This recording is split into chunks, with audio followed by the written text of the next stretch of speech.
राष्ट्राय स्वाहा.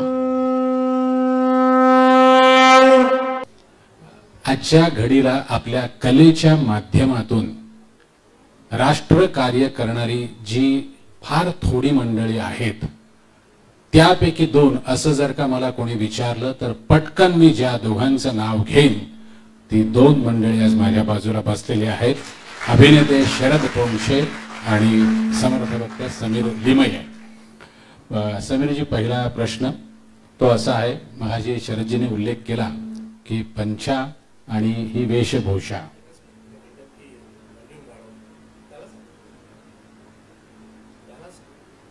ऐकू येते शेवटपर्यंत? ऐकू येते शेवटपर्यंत?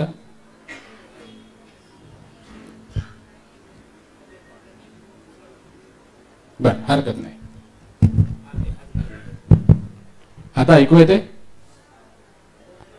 आवाज मागे जात नाहीये.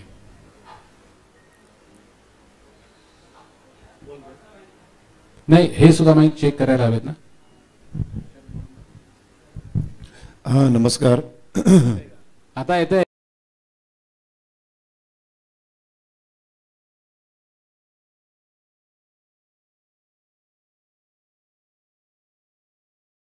आहे की मगाशी शरदजींनी उल्लेख केलाच की नुसता पंचा नेसून दिशाभूल करणं वेगळं आणि ज्या भावनेसाठी तुमची ही वेशभूषा आहे. पण असं म्हणतात की समर्थ म्हणायचं की कुठल्याही माणसाने कधीही एक वेशी नसावं, तर त्यामागे काय भावना होती?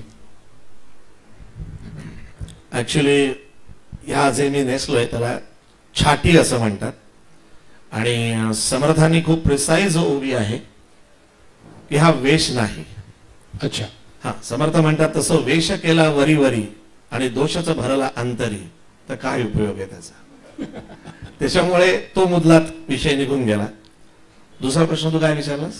हा, म्हणजे एक वेशी. हा, एक वेशी असू नये म्हणजे हा जो वेश आहे असा त्याचा अर्थ नाही. समर्थ म्हणाचे एक वेशी म्हणजे एक मोनोटोनी जी आयुष्याला येते ती मोनोटोनी ब्रेक करा, हा त्यातला गर्भित अर्थ आहे. सरळ वर्ण पाहिलं तर एक वेश असून मी समर्थ कधी छाटी नेसायचे, कधी लंगोट, कधी कफणी, तर कधी धोतर आहे.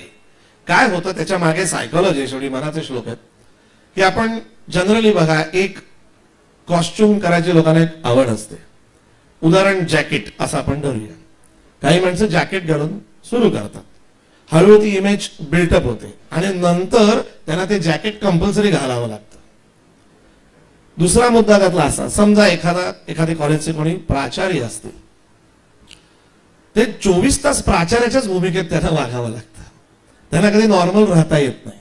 अशा अनेक अँगलनी समर्थाने ते म्हटलंय की एकवेशी असू नये म्हणजे मोनोटोनस आयुष्य होऊ नये, असा त्याचा खरा अर्थ आहे. अरे त्या त्या प्रसंगानुसार आपला तशी आपण जी वेशभूषा म्हणतो, म्हणजे मुळात रामदासी ही वृत्ती असली पाहिजे. बरोबर.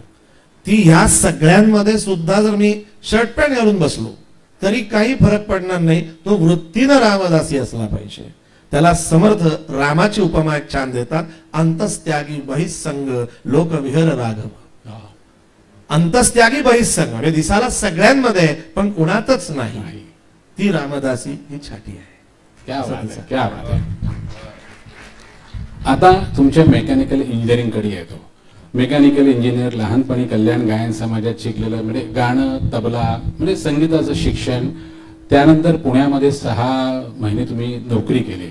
नंतर काय म्हणूया कॉर्पोरेट जाहिराती ते क्षेत्र तुमच्याकडे होतं आणि त्यानंतर समर्थायन. तर आधीचा प्रवास ऐकायला आवडेल.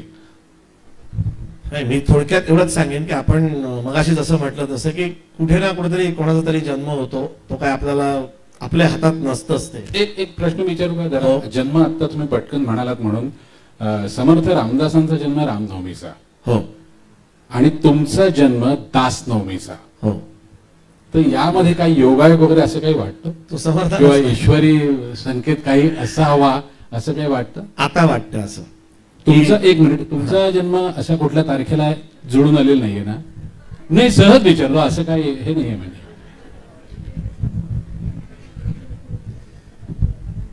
फेब्रुवारी 1966 ला. मागच्या लोकांना ऐकू येत नाहीये आणि काही लोक इथे जर बसवू शकत असतील तर या, तिथे खूप उभे राहतात. इथे बसला तरी चालेल स्टेजवर. या या खरंच या, इथे इथे जागा आहे पुढे. या हो या, घरचाच कार्यक्रम आहे. या, ही पण जागा भावेनेच दिली आहे. या तुम्ही या, काही प्रॉब्लेम नाहीये. या खरंच या या या पुढे. अतुल सगळ्यांना बोलव इथे, खूप माणसं उभी आहेत रे मागे. या दारात सगळे उभे आहेत, या ना पुढे. इथे 2 खुर्च्या रिकाम्या आहेत, तिथे बसवा. अगदी हे बघ, इथे बसलं तरी चालतील, काही प्रॉब्लेम नाही. या या बसा, जागा. बोला ना तुम्ही यार, इथे बसा, म्हणजे त्यांना अवघड नको वाटायला. बसा इथे.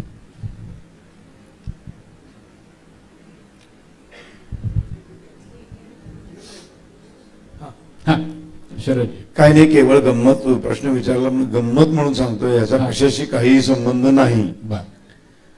फेब्रुवारी 1966 ला तात्याराव गेले आणि ऑक्टोबर 66 ला माझा जन्म झाला. नाही एवढं बाकी योगायोग, बाकी काय. हा दासनवमी, रामनवमी आणि तिकडे आपण येऊया. तो मगाशी किस्सा काय सांगितला, तो तलवार होते, मग तो खरा दात कोण देतो, तर इथे दोघं तिघं होते टाळी वाजून दात देणारे, बाकी उगाच घाबरलेले. तलवार वगैरे इथे काही नाही, वाजवा टाळी, या वाक्याला टाळी वाजवायची वाटली तर उगाच घाबरले ते. हा मेकॅनिकल इंजिनियर आणि दास. हा तर मी मगाशी म्हटलं तर जन्म काय आपल्या हातात नसतो की कुठे होणार काय होणार, पण काहीतरी असं एक वेगळं मॅग्नेट नक्की बसलं. हे खरं आहे की मी तबला शिकायचो ना, आता श्रुती त्यांच्यावर बोलणं योग्य नाही, पण मी खरं ते सांगतो, जमतच नाही खोटं बोलायला. मला ना, मी काय विशारद प्रथम पर्यंत तबला शिकलो, पण मजा येत नव्हती हो. म्हणजे ना ते चक्रधार, पलटे, कायदे मी शिकायचो, पण मला प्रश्न पडत हे वाजवायचं कुठे. कारण दिसायचं समोर सुगम संगीताचे कार्यक्रम, कुठे भजनं, आणि या क्लासिकल काय गातात हे मला तेव्हाही कळत नव्हतं, आजही मला कळत नाही. पण मग मला प्रश्न पडायचा, तबला तर शिकतोय पण उपयोग काय, म्हणून ते बाजूला पडलं. मग लक्षात आलं नाटक हा प्रांत खूप जिव्हाळ्याचा वाटला आणि तबला सुटला. आणि मग नाटकात मी संस्कृत नाटक, हिंदी नाटक, 65 एकांकिका, 5 व्यावसायिक नाटकं, मग रीमा लागू आणि मी एक नाटक करायचो, एक विजय केंकरेनं माझं नाटक बसवलं, बरंच म्हणजे प्रदीप पटोळे, हात पटायला वाढदिवस आहे. इथपर्यंत सगळं आम्ही माझा प्रवास झाला, तरी एक सफोकेशन होतं की हे सगळं आहे पण हे कुठे वापरायचं, काय करायचं, कायचं पुढे, हे खूप त्रास देत होतं. म्हणजे एकीकडे आपण काहीतरी अर्थार्जनासाठी करतो म्हणून मी नोकरी करायचा प्रयत्न केला, पण माझं सारखं चित्त कधी 5 वाजतातनी कधी सुटतोय. मग लक्षात आलं आपला हाही पिंड नाहीये, मग काय करता येईल. असा करता करता बराच माझा काळ निघून गेला आणि खरंच ती वेळ यावी लागते. तसा मी सज्जनगडावरती गेलो आणि तिथे ह्या वयाची मुलं जेव्हा करुणाष्टक म्हणत होती, तेव्हा मला त्याला करुणाष्टक म्हणतात हे देखील माहिती नव्हतं. मग मी ते बटनाचे फोन होते, त्याच्यावरती ते रेकॉर्ड केलं. ते सगळं मी ऐकायचो, कारण शिकवायला कोणीच नाही, पाठावर असं बसून कोणी शिकवलं नाही. पण जो मगाशी मी जी ओवी सांगितली की जो संसार दुःखे दुःख भला आणि जो त्रिविधा तापे पोळला तोची अधिकारी झाला परमार्थाचा, हा खरोखर प्रवास माझ्या बाबतीत घडलाय.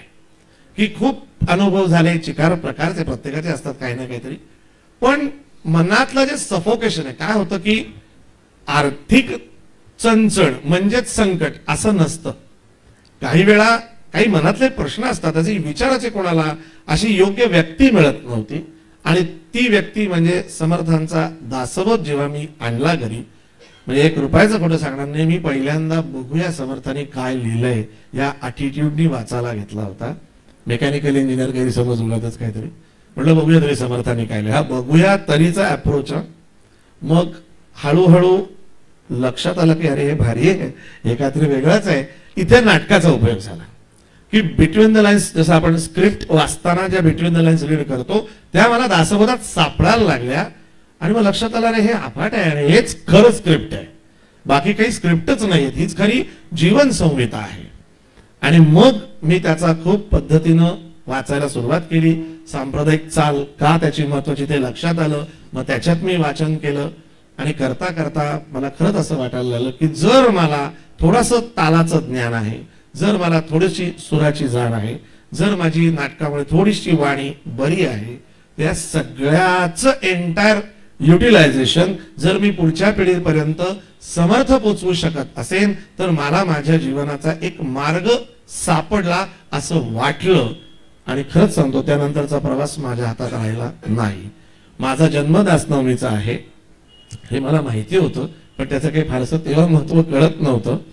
पण हे सगळं ऑटोमॅटिक घडत गेलं. मी नेहमी गमतीत म्हटलं की माझे आई वडील सुद्धा अजून त्या धक्क्यातनं सावरलेले नाहीयेत की हा कधी बाबा समर्थांवर बोलायला लागला.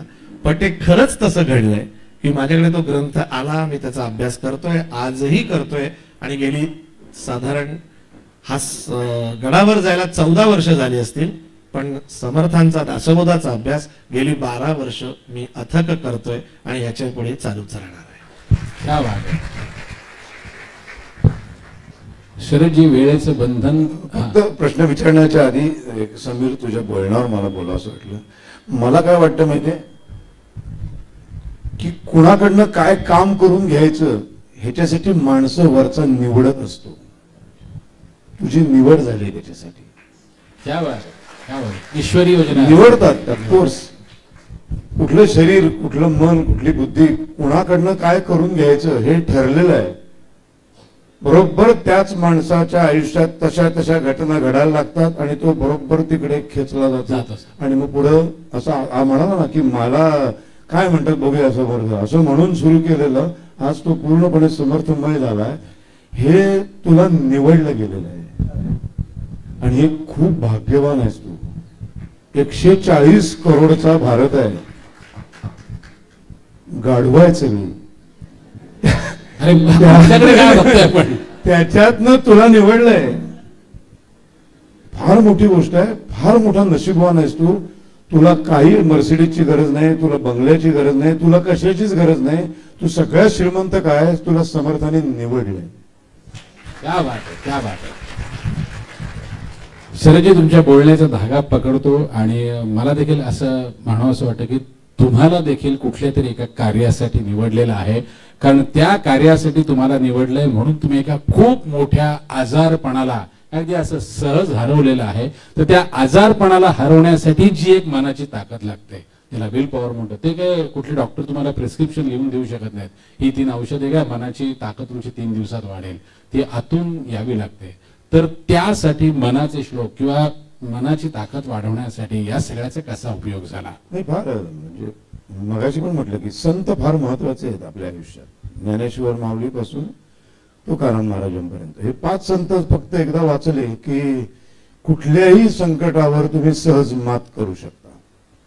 आणि जर 5 संतांनंतर जर तुम्ही सावरकर वाचले तर मग तुम्हाला कसलाच प्रॉब्लेम येत नाही, कसलाच येत नाही. मग कोणी किती काही आघात करू दे, तुम्ही अतिशय शांत असता आणि शांतपणे त्या सगळ्या वादळाला सामोरे जाता. जी सगळी वादळं रंगभूमीवर आली 25 वर्ष नथुराम करत असताना, मग कर्करोगामध्ये आलं, मग एकतर वादळ तू स्वतः माझ्याबरोबर अनुभवत होतास. जेव्हा कर्करोग संपला आणि मला लगेच हा एक मोठा, काही मोठी माणसं बघा एकावर एक फ्री देतात, तसं हा कर्करोगाचं एक वैशिष्ट्य आहे. तो जाताना नुसता जात नाही, एक छोटा रोग फ्री देऊन जातो. तसं त्यांनी मला एक हेपेटायटिस बी फ्री देऊन गेला तो. आणि मग दुसरी एक लढाई सुरू झाली आणि ती लढाई होती, एवढं पोट होतं माझं, म्हणजे जुळं वगैरे असलेल्या स्त्रियांचं कसं पोट असेल गर्भार असताना, एवढं पोट होतं माझं, तुम्हाला इमॅजिन नाही करणार तुम्ही. आणि एक पाय माझा एवढा मोठा होता. हे सगळं विघ्नेशने बघितलंय. आणि अशा अवस्थेत हिमालयाच्या सावलीच्या तालमी, अशा अवस्थेमध्ये अग्निहोत्र 2 चे जर पहिले एपिसोड बघितले तर मी दिसतो तसा.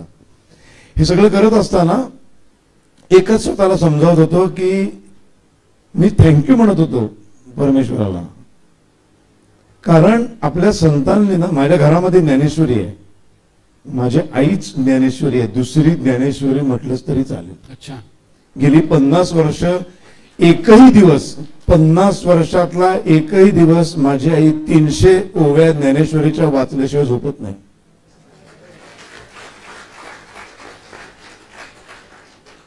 ज्या लहानपणापासून हेच ज्ञानेश्वरीचे संस्कार होत मी मोठा झालो. मग नामदेव महाराज आले, मग एकनाथ महाराज आले. कारण एकनाथ महाराज नसते तर ज्ञानेश्वरीच आम्हाला कळली नसती. मग तुकाराम महाराज आले, मग छत्रपती शिवाजी महाराज आले, मग सावरकर आले, मग रामदास स्वामी आले. अशी सगळी माणसं माझ्या आयुष्यात नशिबाने येत गेली. आणि ह्या सगळ्यांनी मला शिकवलं, खूप मोठं व्हायचं असेल तर आधी शून्य व्हावं लागतं. क्या बात आहे. शून्य झाल्याशिवाय मोठं कसं होणार? बीज फुटल्याशिवाय वृक्ष निर्माण. पंचमहाभूत तुमच्या मदतीला धावून येणार कशी? शेतकऱ्यांचा देश आहे, शेती प्रधान देश आहे. सिंपल लॉजिक आहे. शेती कशी घडते? कुठलंही हजारो बियाणं जमिनीमध्ये टाकली जातात. बियाणं टाकलेली सगळीच काय रोपटी नाही आहेत, कारण त्यातली काही फुटायलाच तयार नसतात, अहंकारी असतात. त्यांचं मीपणा सोडायलाच तयार नसतात. ते त्यातले काही दाणे मात्र झटकन स्वतःचा मीपणा सोडतात, फुटतात. फुटल्या क्षणी त्यांचा मी बाहेर पडतो, ते झिरोला येतात. ते जे जे झिरोला येतात त्यांना पंचमहाभूतांची जबाबदारी वाटायला लागते का ते झिरोला आले, आता याला मोठे करायला पाहिजे. आणि मग गुरुत्वाकर्षणाच्या विरुद्ध ते रुपट बाहेर येतं बघा ना, आणि असं वरवर जायला लागतं. न्यूटन काय सांगतो? वरचं सगळं खाली येतं. चायला ज्ञानेश्वर माऊली काय सांगते? खालचं वर जातं. This is philosophy, Indian philosophy. Hindu संस्कृती काय आहे ना, ही या संतांनी शिकवली. हे सगळं नंतर समर्थांनी पण शिकवले. शून्य होता आलं पाहिजे. शून्य झाल्याशिवाय सावधान म्हटल्यावर मुलगा पळत नाही. परत समर्थांना पण निवडलंय त्यांना. त्या वयाची सगळीच मुलं लग्न करत होती. एकच मुलाला सावधानचा अर्थ कसा कळला? एकाच मुलाला का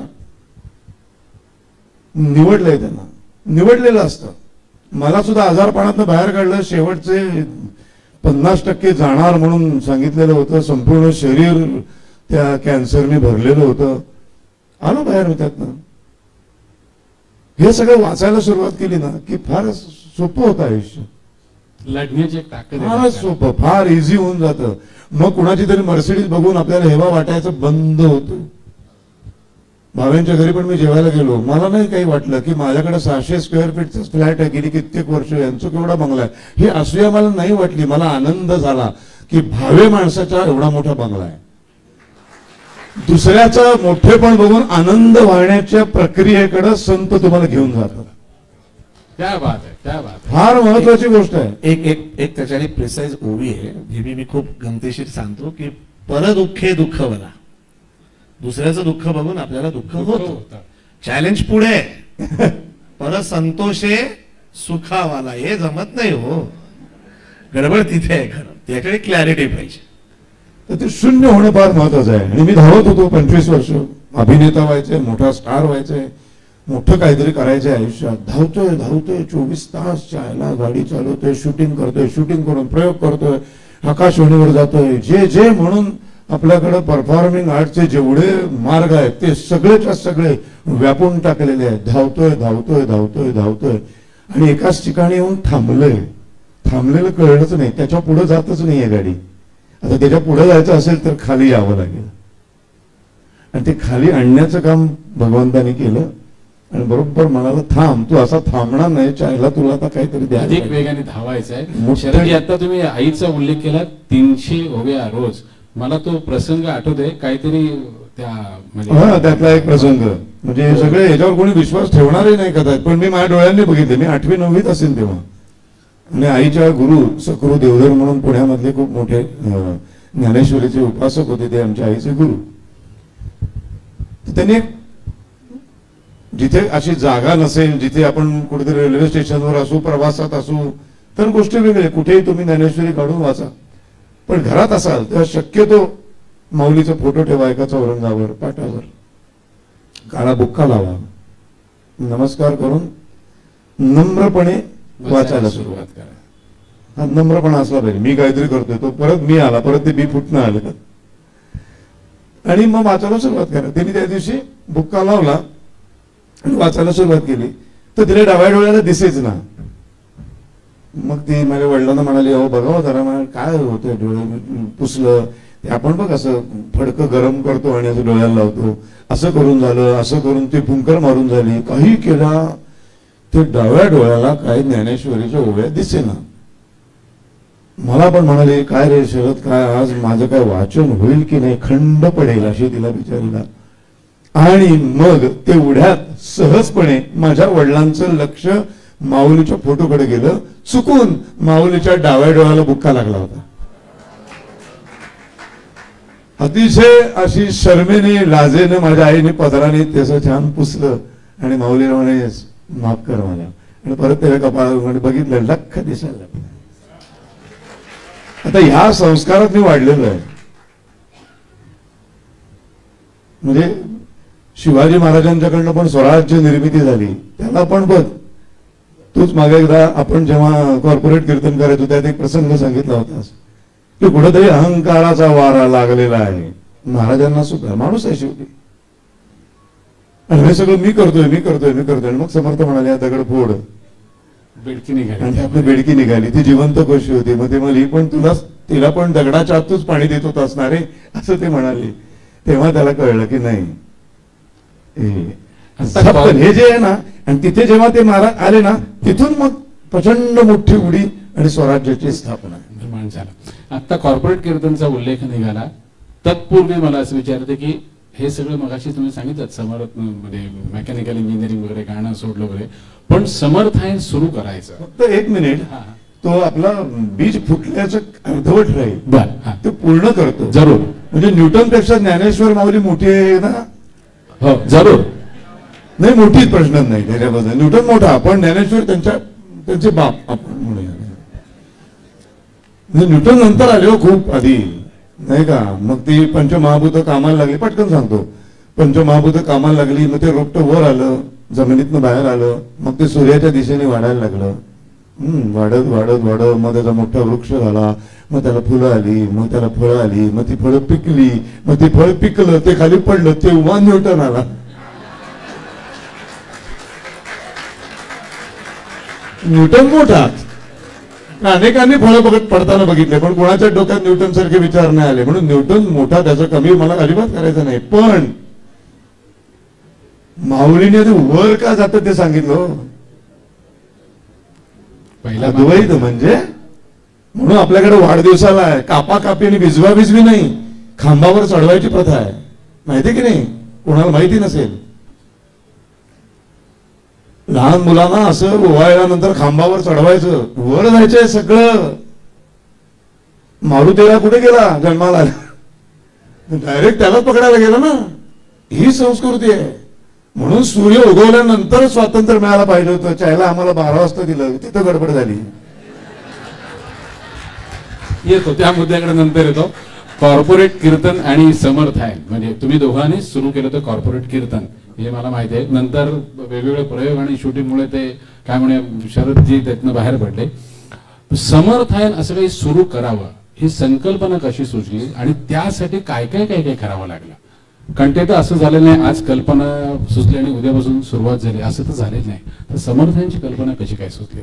आता खरं सांगायला गेलं तर शरद जसं म्हणला तसे प्रत्येक गोष्टीची प्रोसेस आहे. म्हणजे जसं न्यूटनच्या उदाहरणात त्यांनी एक प्रोसेस सांगितली, तशी एक ती प्रोसेस आहे की ज्या वेळेला अनेक कंपन्यांचं शूटिंग करत फिरायचो मी आणि धनश्री, तेव्हा त्यांच्या कंपनीचं आम्ही टार्गेट ऑडियन्स प्रमाणे करणं वगैरे, तेव्हा ती अनेक डिपार्टमेंट्स बघायचो आणि बॅक ऑफ माइंड चालू व्हायचं, अरे हे दासबोधात आहे, अरे हे दासबोधात आहे, असं कुठेतरी ते व्हायचं, रिलेट व्हायचं.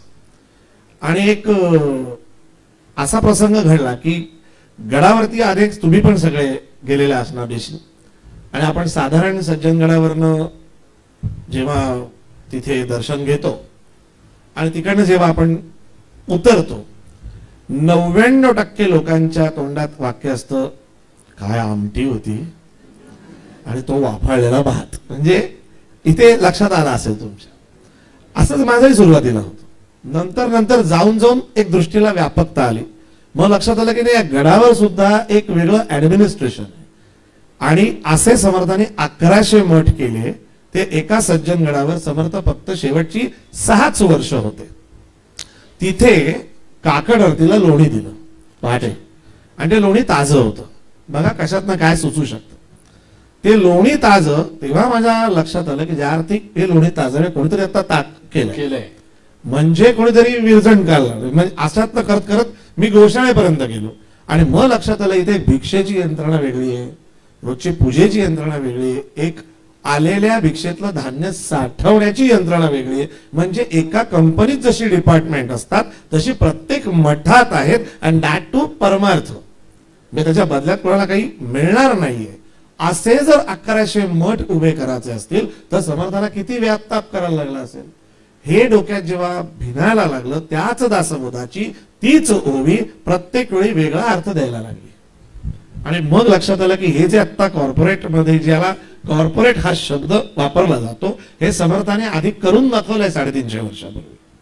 मग आता तिथे जाण्यासाठी मला कीर्तन हा फॉर्म नाटकामुळं आवडला. म्हणलं हा बरा आहे, एकट्याने करण्याचा छान फॉर्म आहे. मग मी वर्षभर अनेक कीर्तनांना गेलो. छान करतात कीर्तनकार, मला त्यांच्यासारखं प्रासादिक बोलता येत नाही, गाताही येत नाही, पण एक गोष्ट खटकायची की ऐकायला लोकच नाहीत.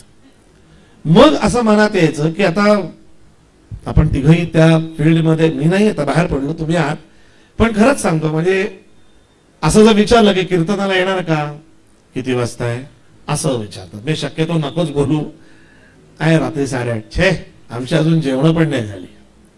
अहो देवाच्या सौख्यासाठी एक दिवस सौख्य सोडावं. तिच्या तर मला समर्थांची ओवी सांगतात, तुमच्याच समर्थांनी सांगितलंय आधी प्रपंच करावा नेटका, मग धरावा परमार्थी विवेका. म्हणजे स्ट्रगल किती होता लक्षात घ्या. मग माझ्या मनात आलं की ज्या टीव्ही सिरियल मधनं आपल्याला काहीही हवं तसं शिकण्यासारखं नाही, तिथे त्यांनी दिलेल्या वेळेप्रमाणे आपण आपली ऍडजस्ट करतो वेळ, आणि ज्यातनं खरा टेक होम मेसेज आहे तिथे वेळ उरला तर, घराच्या अगदी जवळ असलं तर, अशा पद्धतीत. म्हणजे चुकतंय कोण. मग तुम्ही पुढच्या पिढीला बोलण्यात काय पॉइंट आहे. मग आता ह्यांच्यापर्यंत जर जायचं असेल तर मूळची जो ओवीच माहिती नाही तर त्यांना पुढे कितीही आख्यान लावलं तरी उपयोग काय. मग त्याचा एक विचार करताना लक्षात आलं की आपल्याला एक पॉवर पॉइंट प्रेझेंटेशन द्यावं. जसं कॉर्पोरेटमध्ये लोक प्रेझेंटेशन देतात तसं आमच्या कीर्तनात आम्ही पॉवर पॉइंट प्रेझेंटेशन, तबला पेटी सगळं आहे. म्हणजे समर्थाने जी कीर्तनकाराला मर्यादा आखून दिली ती आम्ही सगळी पाळतो बरं का, जराही त्याच्या बाहेर जात नाही. पण आता त्याचा परिणाम असा दिसायला लागला की कॉर्पोरेट हा शब्द जरा तरुणांना आवडतो. मग त्यांना असं वाटतं काहीतरी कॉर्पोरेट स्ट्रक्चर मध्ये म्हणजे वजनदार आहे असं वाटतं. माझ्या फक्त त्या कीर्तनाचं ते शीर्षक आहे, and to attract the mass, पलीकडे काय, दॅट वॉज अ गिमिक. पण त्याचा परिणाम खूप चांगला होत गेला की आता खूप तरुण मुलं त्या कीर्तनाला यायला लागली. मग आता झालं कीर्तन झालं, पुढे काय. तुझे मगाशी सावधान सांगितलंस, कीर्तन संपलं की हमखास हा प्रश्न मला काही जण विचारतात की ते 2.5 तास कीर्तन झालेलं असतं. ते कळलं समर्थांचं इतकं छान तुम्ही सांगितलं, काय काय बघितलं, पण एक मनात प्रश्न आहे, विचारू का. विचारा. मला आता अंदाज यायला लागलाय त्या गोष्टीचा. ते समर्थ लग्नाच्या मंडपातनं पळाले बघा. म्हणलं हो, मग त्या बाईचं पुढे काय झालं. मग मला त्यांना सांगायला लागतं, बाई तुझ्या पण आयुष्यात बघ की जरा काय राहिलंय. मग व्हॉट्सअप युनिव्हर्सिटी हल्ली आहेच अनंत विद्वानांची, न बघता फॉरवर्ड करणाऱ्यांची. त्याच्यात काही मेसेज की त्या बाईनं पण अशी संघटना निर्माण केली आणि एका तटावर इकडे समर्थ तिकडे ती जुनी बायको, काय वाटेल ते फेकतात. असं काहीही नाहीये. मग हे खरं सांगायचं कुठे आणि कुठल्या माध्यमातून. आणि म्हणून मग कॉर्पोरेट कीर्तनाच्या बरोबर एक समर्थ प्रेरणा, जे तू मगाशी म्हणलास, त्यांनी सिलेक्ट केलेलं तर आहेच, पण खरं सांगू का, मीच त्यांना विनंती केली की जर मी त्या योग्यतेचा वाटत असेल तर माझ्याकडनं हे कार्य करून घ्या. हा समाजात मोठा व्हॅक्यूम दिसतोय आणि तो व्हॅक्यूम मला खूप त्रास देत होता. की त्या मुलांची चूक नाहीये, तुम्ही त्यांना जर योग्य काही सांगतच नाही तर मग कसं काय व्हायचं. मग हनुमंताच्या उपासना कोपिनेश्वराच्या देवळात 11 शनिवार, हे ठाण्यातलं उदाहरण देतोय मी, असं अनेक ठिकाणी केलंय. मग दासबोध शिबिर सुरू केली किंवा दासबोध कसा वाचावा, त्याच्यामध्ये दंड का घातलाय, 7,751 ओव्या आहेत, त्याचा अर्थ कसा समजून घ्यावा, ही पण एक प्रोसेस आहे. मग तो एक वयोगट पकडला. मग सिनियर सिटीजन्सचा एक आध्यात्मिक प्रवास वेगळा असतो. आता हे सगळं करताना खरंच सांगतो, व्यवसाय सांभाळून प्रत्येक वेळी करणं हे शक्य नसतं. मग अशा वेळी एक धाडसी निर्णय घ्यावा लागतो पूर्ण वेळ करण्याचा, आणि तो माझ्या घरच्यांचा व्यवस्थित कन्सेंट घेऊन, माझे आई वडील, माझी बायको, माझी मुलगी, या सगळ्यांना विचारात घेऊन सांगितलं की मला वाटतं की मी पूर्ण वेळ करावं. मग त्याला काहीतरी छान दिशा असावी. आणि मग इथेच घंटाळीच्या देवळात मी दासबोधाचं शिबिर घेत होतो आणि त्या शिबिरामध्ये मी घंटाळी मातेलाच सांगितलं मला ठाणं सोडायचं नाहीये, कारण मला एवढ्या प्रवासात एक कळलं होतं की जन्मभूमी आणि कर्मभूमी हे वेगळे असावे. बघा तुम्ही, रामाला सुद्धा अयोध्या सोडायला लागली, कृष्ण पण जन्माला दुसरीकडे आला, छत्रपती पण जन्माला कुठे आले आणि झालं बघ कुठे. म्हणजे आज मला कल्याणमध्ये आता एकूण 223 कॉर्पोरेट कीर्तनं झाली, पण कल्याणला मी राहतो तिथे हार्डली 9 ते 10 कुठल्या तरी कोपऱ्यात कार्यक्रम झाले. मला काहींनी विचारलं की ठाणा डोंबिवलीत तुला एवढी गर्दी होते, कल्याणमध्ये का एवढी कमी होते? त्याचंही उत्तर सुरुवातीला वाईट वाटायचं, पण दासबोधात त्याचं उत्तर आहे. त्यात समर्थ असं म्हणतात, भावाने भावास उपदेश देती. बघा, भावाने भावास उपदेश देती, तेणे होये फजिती, तेव्हा ओळखीमध्ये महंती करोची नये. कारण तुम्ही जेव्हा जेव्हा त्यांना काही सांगायला जाणार, हा इथे चहा प्यायला बसतो. मनुष्य स्वभाव आहे, ज्ञानी याचं ज्ञान पाहावं, जीवन पाहू नये हो. पण आपल्याकडे त्या माणसाचं आचरण पहिले तो काय बोलला हे महत्वाचं नाही, तो कसा आहे हे महत्वाचं. आणि मी तर आता परमार्थाच्या कार्यात उतरलो. बरं, गडबड अशी होते अहो, शरद आणि मी खूप चांगले मित्र होत, त्याच्याशी मी प्रॅक्टिकल माझी बोललो ना, काय होतं शेवटी पैशापासून काही गोष्टी अडतात, काय करायचं. बरं, जनस्वभाव समर्थानेच वर्णन केलंय, जनस्वभाव हा मूळचा लालची. समर्थ म्हणतात जनस्वभाव कसा आहे, आधी मजला काहीतरी देव, मग म्हणीन मी तुझला देव. काय समर्थांचं ऑब्झर्वेशन आहे. अशा उभेत उभे त्या घंटाळी मातेला म्हटलं, बाई मला ठाणं सोडायचं नाही, पण ठाण्यातलं भाडं मला परवडणार नाही, कारण कीर्तनकाराला आपण किती पैसे देतो. पण एखादी टीव्ही स्टार आली, एखादी इथे 2 कुठल्या तरी गाण्यावर नाचली तर ती 1 लाख रुपये घेऊन जाते हो. आणि 2.5 तास दासबोध सांगितल्यानंतर आम्ही 3.5च देतो. आता ह्याच्यात तुम्ही ठाण्यातलं भाडं कसं काढायचं हे मी घंटाळी मातेला सांगितलं.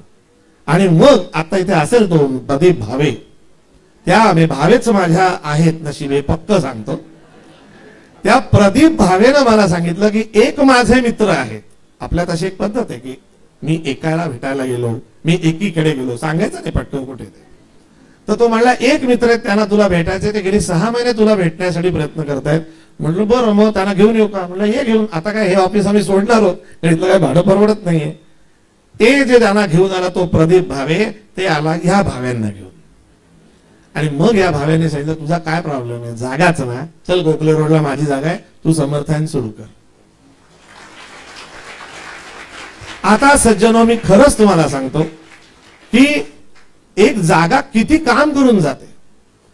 बरं, वर्णन असं आहे की माझ्या मनातलं जे मी घंटाळी मातेला सांगितलं होतं आणि समर्थाना आजची, किंवा मला आता काय मनुष्य स्वभाव आहे, धंदा म्हटल्यावर फ्रंटेज हवं असतं. आता आपला काही व्यवसाय नाही म्हटलं, मग मागच्या साईडला चालेल, काय बरण्यांमध्ये काही दिसायला काही नाही ना, गोळ्या बिळ्या, मग मागच्या साईडला दिसलं तरी चालणार आहे. अंगण असेल तर अतिउत्तम. हे सगळं माझ्या कल्पना बरं का. आणि या माणसानं मला जेव्हा जागा दाखवली, अहो तशीच आहे हो, बॅकला आहे, अंगण आहे, गोखले रोडला असून रिक्षेचा हॉर्न सुद्धा ऐकू येत नाही, आणि मागच्या दाराने मी होम प्लॅटफॉर्म. म्हणजे कल्याण फक्त ट्रेननी यायचंय 3 मिनिटात. आता जबाबदारी माझी आहे. एक छान वसिष्ठ ऋषी रामाला असं म्हणाले की रामा, 2 शब्द लक्षात ठेव, एक उपस्थिती आणि दुसरी उपलब्धता. ही उपस्थिती म्हणजे काय माहितीये, आता जर विघ्नेश तू पटकन विचारलंस की आजची उपस्थिती किती, तर आपण पटकन डोकी मोजून सांगू 400, 300, 500. पण वसिष्ठ ऋषी रामाला म्हणतात ऐकण्याच्या स्थितीत किती जण आहेत ती उपस्थिती. आणि अशी ज्याची उपस्थिती, उप म्हणजे च्या जवळ, अशी ज्याची उपस्थिती असते त्यालाच उपलब्धता होत असते. तसं मला ही समर्थाने उपलब्धी करून दिली. समर्थायन म्हणजे समर्थांकडे जाणं, हा त्या शब्दाचा अर्थ आहे. काही जण समर्थ यान म्हणतात, ते यान नाही, ते आयन आहे, समर्थायन आहे. आणि मग त्याच्या अंडर मनाच्या श्लोकांचं पुस्तक, मग सामर्थ्याची उपासनेचं पुस्तक, आणि आता हे 3रं 50 श्लोकांच्या अर्थाचं पुस्तक. हे सगळ्या घटकांसाठी आहे. हे परत परत सांगतो. आणि शरद, तू मगाशी म्हणलास पांढरे केस जास्त असतात, पण मी तुला सांगतो, ठाण्यातले जे पांढरे केस आहेत ना, हे खूप कामाची लोक आहेत. अनुभवाने खऱ्या गेल्या हो. या इथे माझे इतक्या वेळा असे कार्यक्रम झालेत, ते पुस्तकाची मला भीतीच नाही. आज टेबल रिकामच असणार आहे कन्फर्म, पण पुढच्या आज समोर बघ किती तरुण बसले. यातली 4 जण मी 8वी ते 12वी या वयोगटासाठी पण एक शिबिर घेतलं होतं की हार्मोनल चेंजेस होतात. बघा, हे सगळे आज समाजामध्ये व्हॅक्यूम आहेत, आपल्या प्रत्येकाला जाणवत आहेत. तर एवढं परमार्थाचं काम मी नेहमी लोकांना सांगतो, पुढल्या वेळी येताना बरोबर एका तरुणाला आणा, त्याला सांग मागेच बस, 15 मिनिटं कंटाळा तर तिथनच घरी जा, पण त्याला 15 मिनिटासाठी तरी आण. पण समर्थ कृपेने तो आला की तो असा चिपटून बसतो. तर आपण काम करत राहणं, या दृष्टीने समर्थायन सुरू केलं. मी आणि धनश्री नानिवडेकर आम्ही दोघं पूर्ण वेळ हे कार्य करतो. याच्यासाठी कुठली संस्था, तो ट्रस्ट, ते विश्वस्त, हे काही नाही. कारण मग कार्य बाजूला राहतं आणि ते वैयक्तिक मानपान चालू होतात. त्यामुळे त्या भानगडीत आम्ही कुठेही नाही. पण समर्थायनी पूर्ण वेळ समर्थ विचारांच्या प्रचाराचं कार्य करण्याची संकल्पना आहे आणि त्याचं हे वाढलेलं रूप माझ्या डोळ्यासमोर मला खूप आनंददायी वाटतं. समीरजी, तुम्ही सगळं हे मनोभावे करता म्हणून कदाचित 2 भावे तुमच्या आयुष्यात आले असतील असं मला वाटतंय.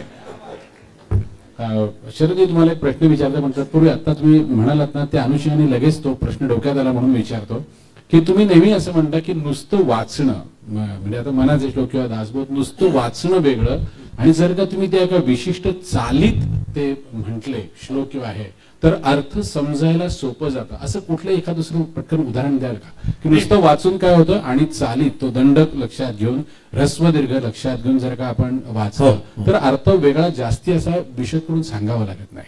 असं काही पटकन एखादं काही उदाहरण? नाही, मुळात आहेच ती गरज आहे. म्हणजे हे जे मनाच्या श्लोकांचं पुस्तक आहे, आम्ही पहिलं जे केलं त्याची एका वर्षात 4थी आवृत्ती प्रकाशित झाली सोलापूरला. पण हे मनाचे श्लोक म्हटल्यावर बघा परत तिथेच आहे. मी काय ही युती आहे तुमच्या लक्षात येईल. मनाचे श्लोक म्हटलं की चित्र काय, चतकोर पुस्तक, खिशात मावणारं, शक्यतो फुकट किंवा 3 रुपये 4 रुपये.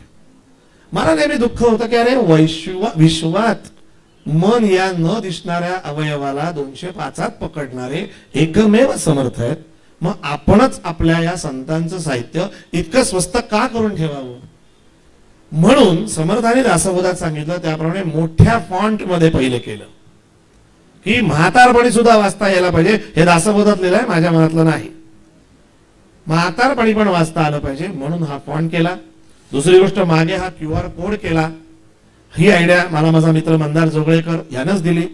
हा जो QR कोड आहे याने पैसे नाही होत, याने समर्थायनच्या YouTube चॅनलला तुम्ही कनेक्ट होता, त्याच्यावर सांप्रदायिक चालीत श्लोक कसे म्हणायचे हे मी माझ्या आवाजात रेकॉर्ड करून ठेवलेत. ते पुस्तकावर फ्री आहे. पण ते काय होतं, ते दिग्गज गायक आहेत मोठे मोठे, त्यांच्याबद्दल आदर आहे, मला त्यात काही वाद नाही.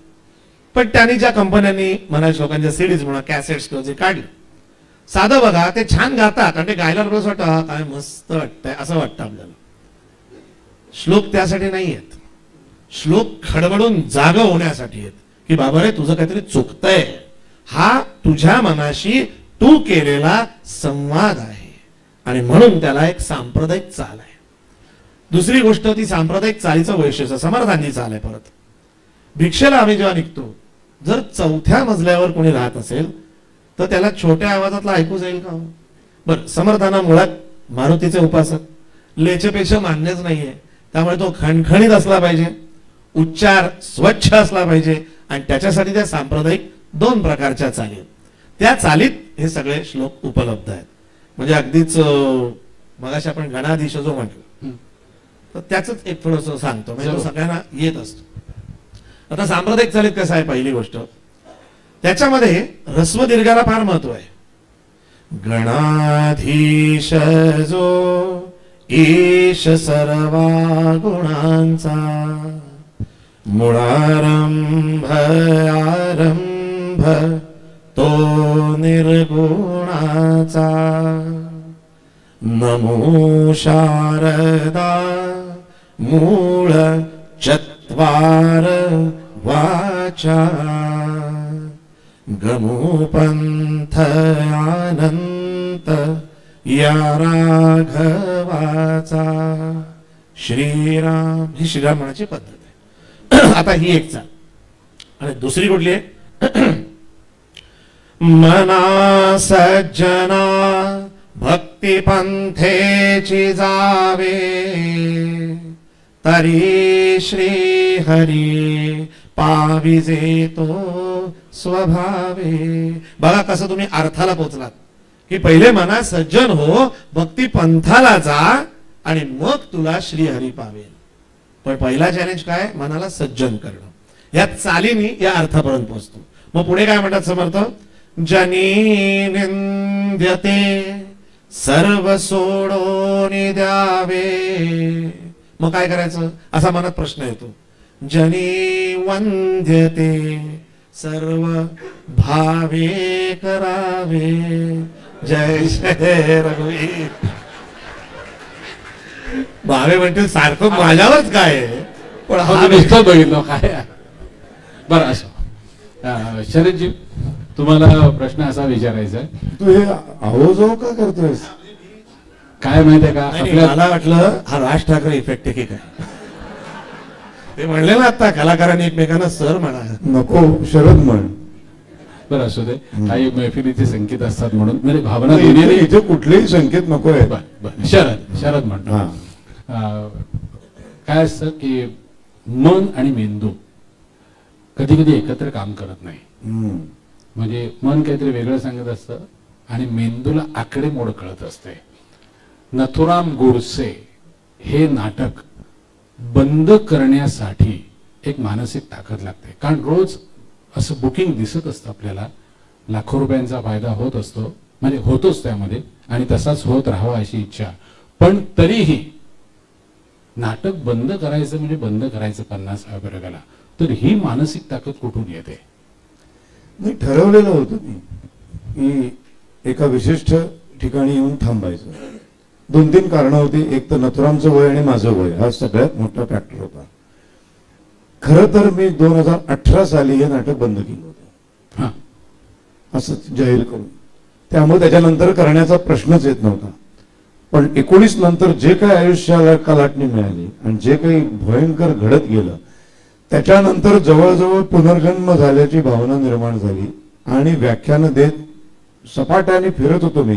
महिन्याला 10-10 गावं महाराष्ट्रातली सावरकर पोचवत फिरत होतो. त्या प्रत्येक गावामध्ये मला लोकांचा एवढा आग्रह की नथुराम करा, नथुराम करा, नथुराम करा. मग मला असं वाटलं की काय करावं. माझ्या सगळ्या टीमला विचारलं, मला कुठलेही नवीन कलाकार नको, ते माझे जे ओरिजिनल 25 वर्ष माझ्याबरोबर काम करतात, जयंत घाटे, विवेक जोशी, हीच माणसं मला हवी होती. तर त्यांना विचारलं, तुम्ही करायला तयार आहात का? ते सगळे आनंदाने एका क्षणात हो म्हणाले. आणि मग मला एकदम उत्साह वाढला माझा. मग म्हटलं आता करायचंय तर लोकाग्रह असतो, 25 प्रयोग करूया. मग 25 केले तर मला जिल्हे 36 आहेत. म्हणजे परत काही जिल्ह्यांवर अन्याय होतो. संपूर्ण महाराष्ट्रातल्या प्रत्येक मुख्य शहरात एक प्रयोग जरी करायचा म्हटला तरी ते 50-60 होऊन जातात. 75 वर्ष देशाच्या स्वातंत्र्याला झाली म्हणून 75 आकडा डोक्यात येऊन गेला. पण मग ते विचित्र वाटायला लागलं.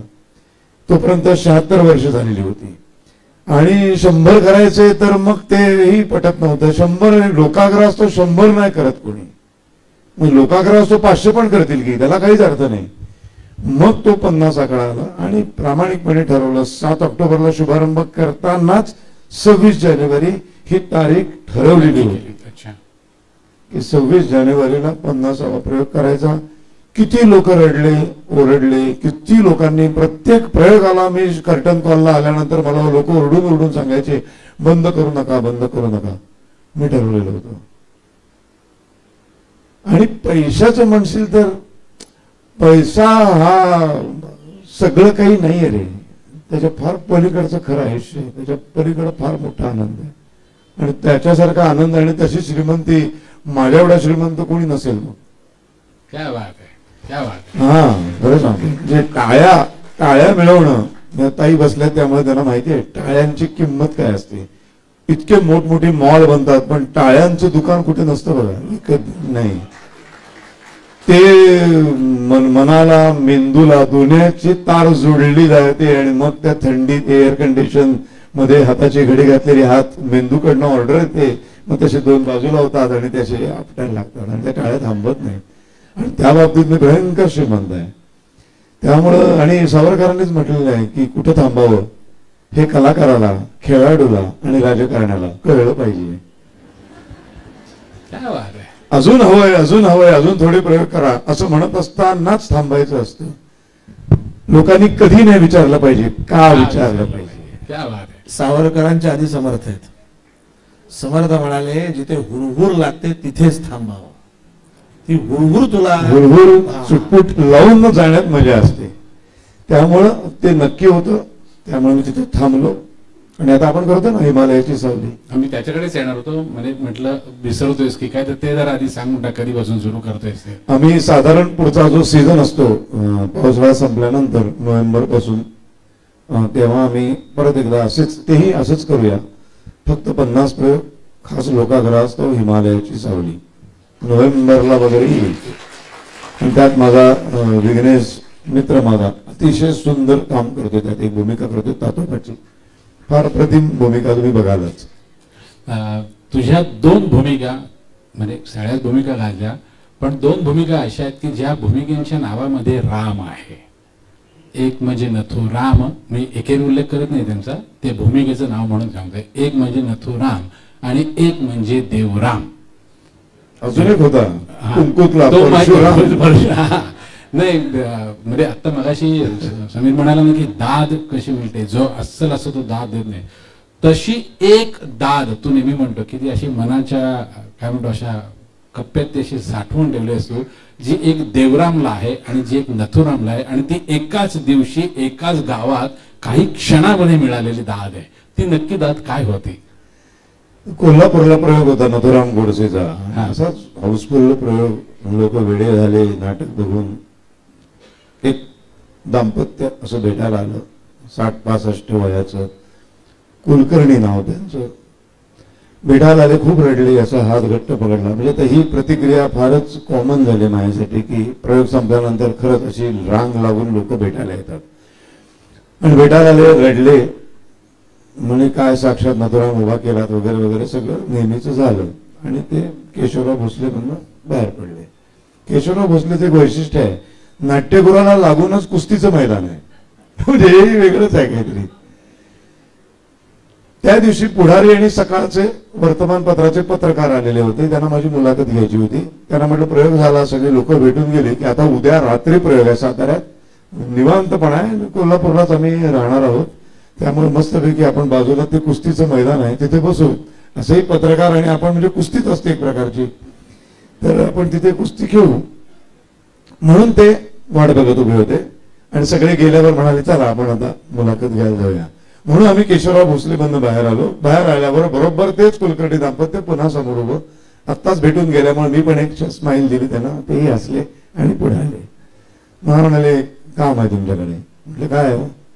काय नाही, मी ते आता नथुराम आम्ही बघितलं ते सगळं बरोबर आहे. आम्ही रोज आमच्या घरामध्ये टीव्हीवर वादळवाट मालिका बघतो आणि त्यात तुमचा तो देवराम बघतो आणि तळपायाची आग मस्तकात जाते.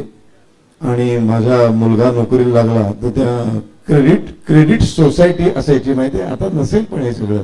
मी बीएसटीत नोकरी केली तेव्हा क्रेडिट सोसायटीमध्ये तुमच्या पगारातनं कट होऊन तुम्ही घरामध्ये फ्रीज टीव्ही वगैरे विकत घ्यायचं. आमच्या घरात सगळे फ्रीज टीव्ही मिक्सर हे पगारातनंच आलेले आहेत बरं का. म्हणजे दर महिन्याला काही पैसे कापले जातात. तर त्या क्रेडिट सोसायटीतनं त्यांनी त्यावेळेचा तो प्लाझ्माचा एक मोठा टीव्ही आला होता. टीव्ही तो हेवी असा मोठा नवीन आला होता. तर तो घेतलेला आहे आणि त्याच्यावर ते वादळवाट आम्ही बघतो तसे मोठं दिसतं त्याच्यावर. आणि मला मुलाला भीती काय वाटते की तुमचा तो खंडाकडे सुरू झाला सीन की वडील इतके संतापतात, इतके शिव्या बिव्या देतात, तर चायला काहीतरी हातात धरून त्या टीव्हीवर म्हणजे खंडागळ्याला म्हणून मारतील आणि टीव्ही फुटेल ना खंडागळ्याला मारण्याच्या नादात, तर त्याचे अजून हप्ते भरायचे. तर मुलगा म्हणाला आता थांबा, एवढ्या शिवाय देतात त्या पुंगशेंना, ते नथुराम गोडसे नाटक करायला येणार आहेत आणि नाटकाला प्रत्यक्ष येतात माणसं. तर ही 2 तिकीट घ्या, नाटक बघा आणि त्यांनाच भेटा आणि काय करायचं ते करा. तर म्हणाले मगाशी नथुराम म्हणून प्रतिक्रिया दिली, रडलो, पाया पडलो तुमच्या, पण आता त्या देवरामला एक थोबाडीत मारायचे. वर म्हणाले हाडाचा शिक्षक आहे, शिक्षक म्हणून रिटायर झाले तेव्हा परवानगी घेतल्याशिवाय काही करणार नाही. हे वाक्य 4 वेळा तरी बोलले, हाडाचा शिक्षक आहे. मग म्हटलं हो, पण मी खंडागळे नाही, मी शरद मुंगशी आहे. नाही ते बरोबर आहे. मग माझ्या चेहऱ्यावर हात फिरून म्हटलं, हाच तो चेहरा ज्याच्यात आम्ही देवराम बघतो. मग आता देवरामला मारायचं तर ह्याच्यात थोबडीत मारावी लागेल. आता मुद्दा बरोबर आहे लॉजिकली, नाही का? खंडागळ्याला मारायचं तर कुठून, तो कोणाला मारणार? मलाच मारावी लागणार. मी म्हटलं हाडाचे शिक्षक आहेत, प्रेमाने मारते, सगळं माहिती आहे. अहो कसलं काय हो, ते काय कोल्हापूरचं पाणी आहे? दिली सणसणीत ठेवून दिली माझ्या. दुसऱ्या दिवशी मुलाखतीचं शीर्षक होतं की नथुरामला देवराम समजावून थोबाडीत, असं मुलाखतीचं टायटल होतं वर्तमानपत्रात. दाद अशी असते. दाद म्हणजे कशी दाद?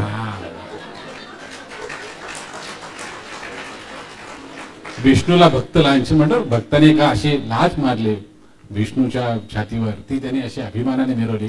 तशी दाद कशी मिरवावी आणि कशी मनाच्या आतल्या कप्प्यात साठवून ठेवावी याचे उत्तम उदाहरण आहे. ती थोबाडीत हा माझ्यासाठी सगळ्यात मोठा पुरस्कार आहे.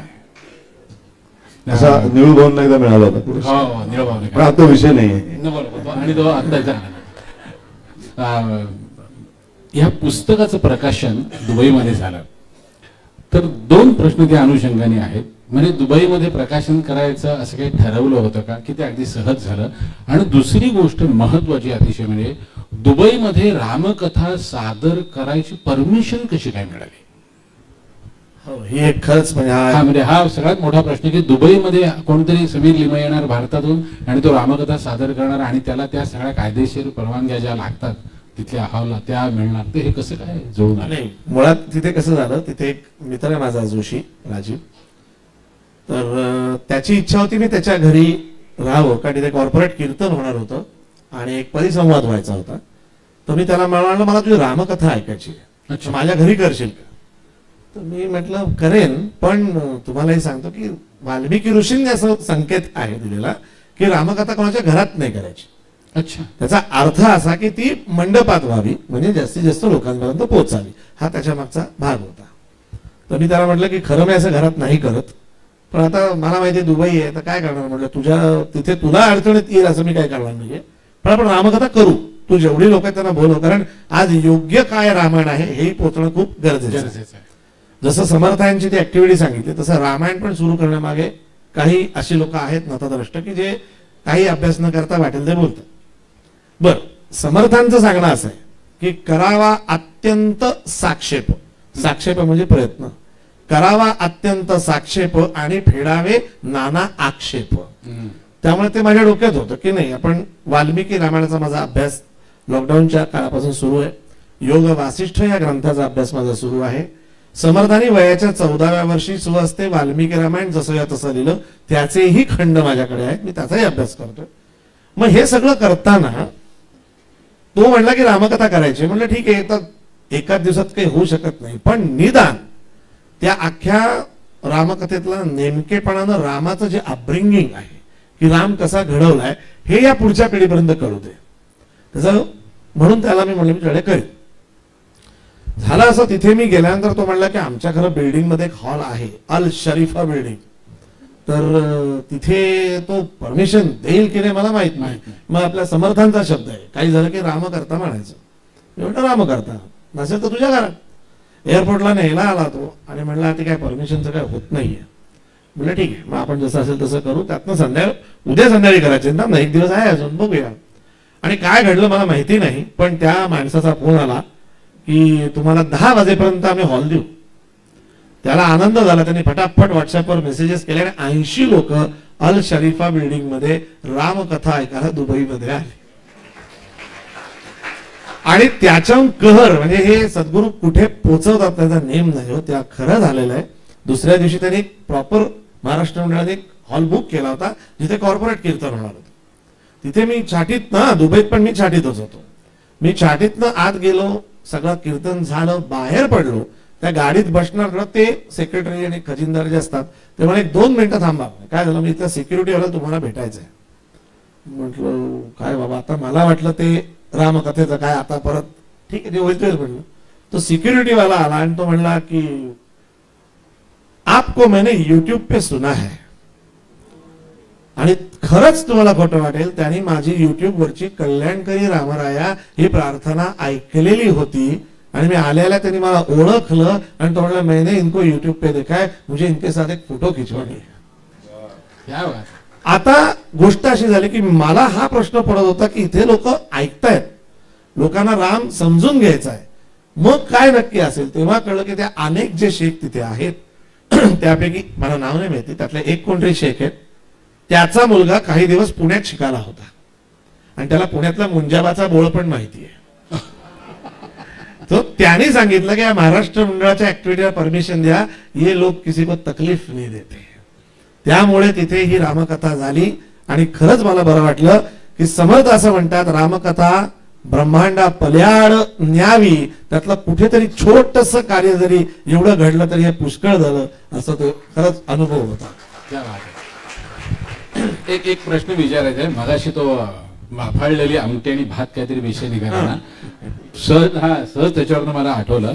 मागे एकदा कधीतरी सांगितलं की श्रीधर स्वामी म्हणजे समर्थांनी ज्यांना दर्शन दिलं ते, म्हणजे मला असं वाटतं रामदास स्वामी त्यांना भगवान म्हणायचं असं काहीतरी ते आहे ना, तर ते म्हणे फार छान आमटी भात करायचे आणि त्यांची गुरुभक्ती ही आज आपण सगळ्यांना उदाहरण म्हणून आदर्श गुरुभक्ती कशी असावी, साधना कशी करावी असं सांगितलं. तर तो काय प्रसंग काय म्हणजे ते आमटी भाताकडे कसं काय वळले. मुळात गोष्ट अशी की 1930 ला 1927 साली श्रीधर स्वामी हे गडावरती एक जनरल साधक म्हणून आले आणि त्या 3 वर्षात त्यांनी जी तिथे सेवा केली त्याच्यात त्यांना जे काम पडेल ते करत होते.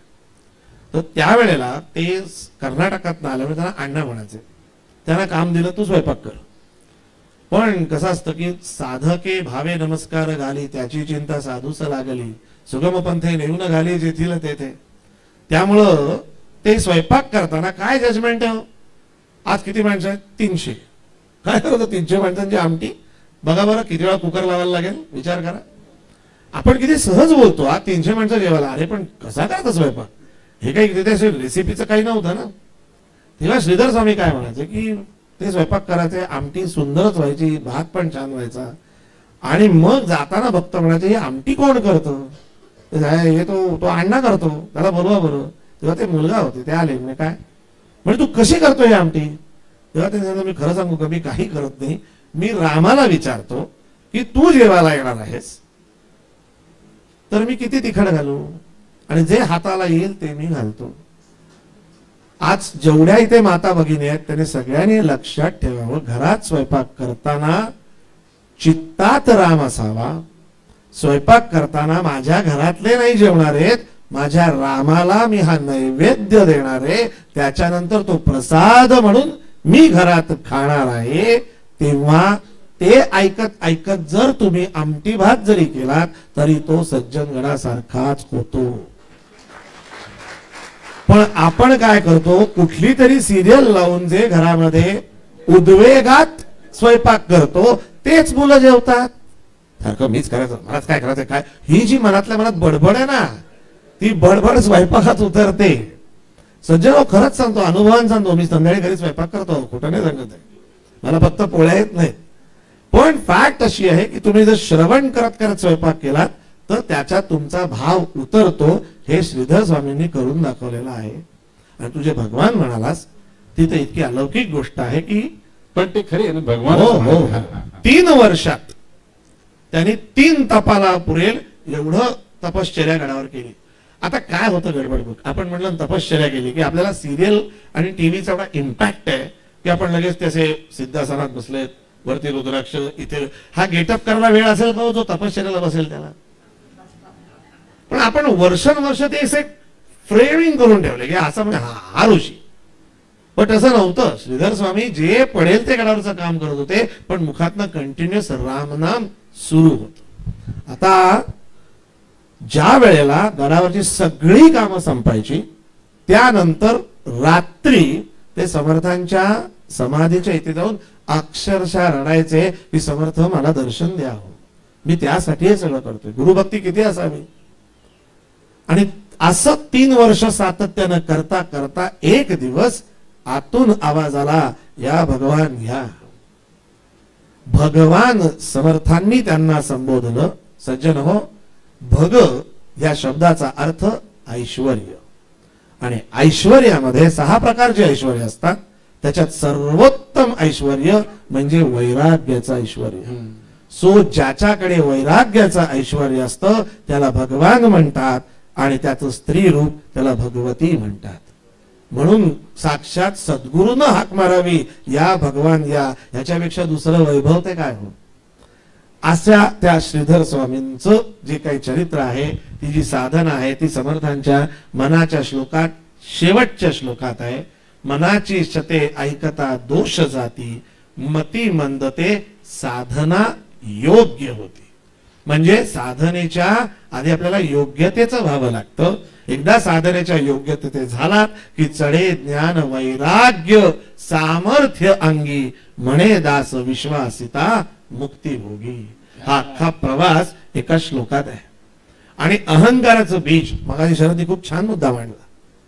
मी अत्यंत प्रॅक्टिकल सांगतो, जे श्रीधर स्वामींनी केलंय. प्रत्येकानं पहावे आपणासी आपण, म्हणजे कळे ज्ञान.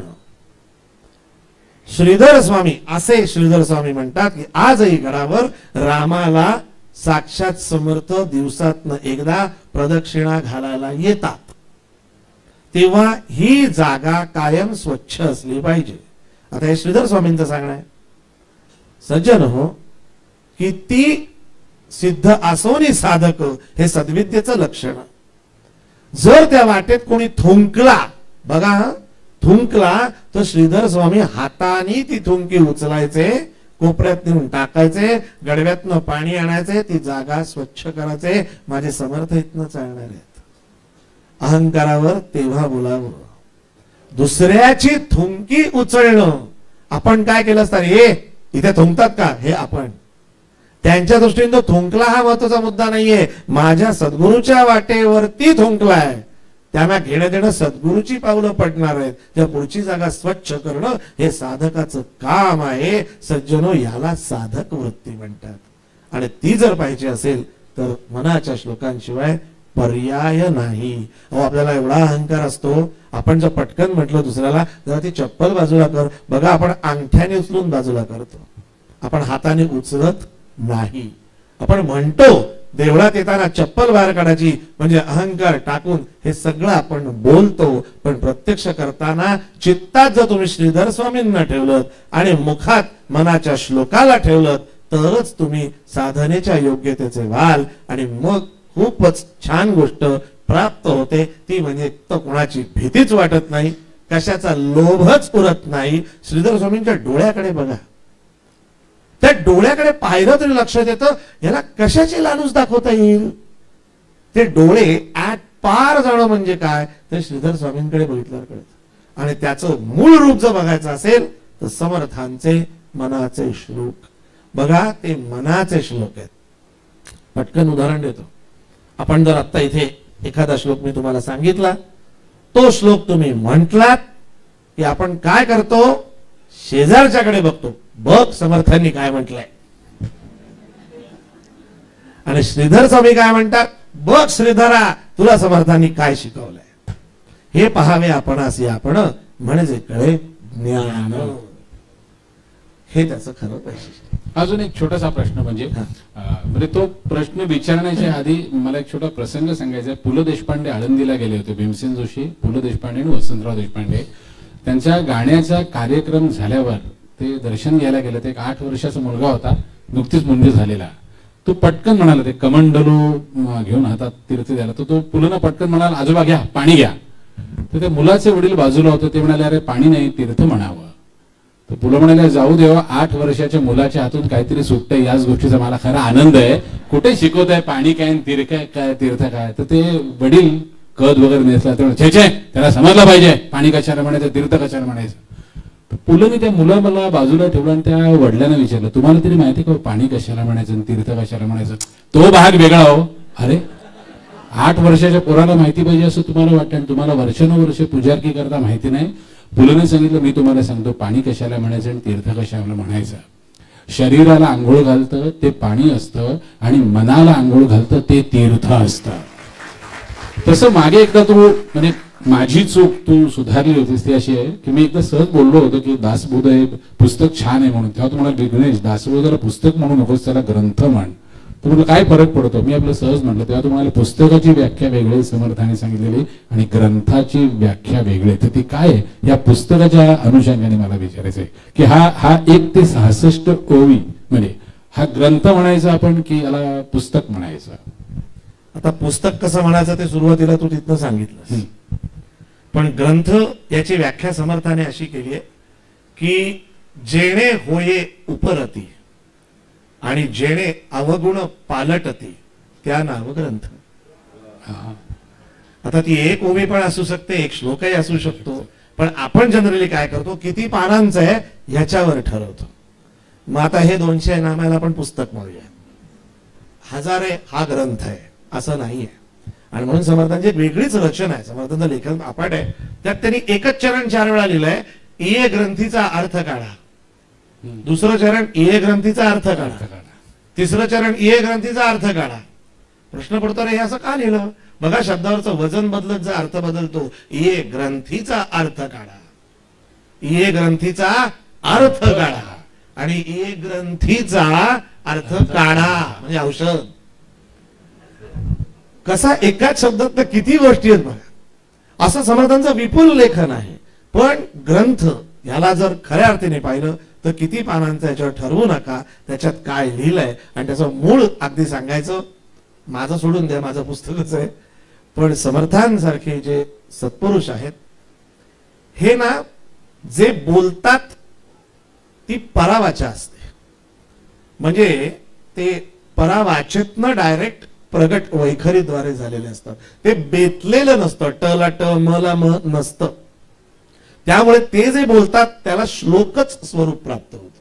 त्यामुळे त्याला कधी पुस्तक म्हणू नये, त्याला ग्रंथ म्हणावं, कारण तो आपलं आयुष्य बदलून टाकतो. आता तू म्हणालास ना की परावाचा म्हणजे ते स्फुरलंय, ते ठरवून केलेलं नाही. मीटर आता मंद वृत्त आहे 22 काय लघुगुरु असं केलं नाही.